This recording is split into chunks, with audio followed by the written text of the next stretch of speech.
Работники национального парка Алания вместе с добровольцами провели экологический квест «Дендрарии». Акцию приурочили к Международному дню эколога. В этот день начала свою работу Генеральная ассамблея ООН по защите окружающей среды. В России праздник был учрежден указом президента Российской Федерации Владимира Путина 7 лет назад. Защитники природы нашей республики обеспокоены тем, что в Дендрарии уже давно не обновлялись таблички с наименованиями редчайших растений.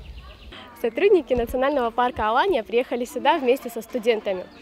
Здесь находятся учащиеся СОГУ, ГГУ, Владикавказского колледжа искусств и просто добровольцы. Это все люди, которым не безразлично состояние дендрария.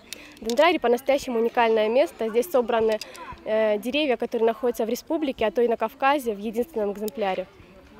Сегодня мы бы хотели заменить старые таблички на новые, которые мы сделали сами.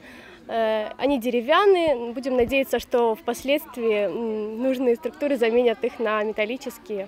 Не имея специального образования, вряд ли кто-то из посетителей дендрария сможет определить, как называются растения, зачастую представленные здесь в единственном экземпляре.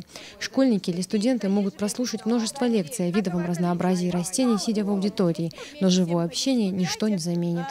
Мне сегодня досталась актинидия каламикта. Это какая-то лиана. Я пока не знаю, как она выглядит, но буду искать. Я хотела бы, чтобы наши дети сохраняли все это и знали названия растений. Добровольцами были сделаны надписи на русском и латинском языках. Теперь отдыхающие могут узнать название растений, место произрастания, родину растения. Проблем с экологией очень много и очень много вопросов, которые нужно решать.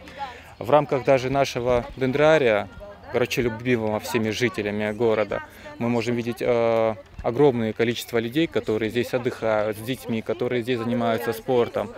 Но эти люди не знают о том, что такое уникальное место есть в рамках города. Да? Здесь собраны все растения, все деревья умеренного пояса. Это и канадские клены, и японские айвы, и много-много других растений. В акции приняли участие более 30 человек. Все они с увлечением подключились к замене старых табличек на новые. Поучаствовать решили и мы, редакция Осетия ТВ, установив табличку одного из редчайших деревьев. Таких в Осетии всего 2. Одно из уникальных деревьев в дендрарии – ридиодендрон тюльпановый. Находясь в тени этого дерева, можно почувствовать его прекрасный запах. Как вы видите, табличка испорчена. Сейчас мы поставим новую. Залина Губурова, Евгений Маркин, Осетия ТВ.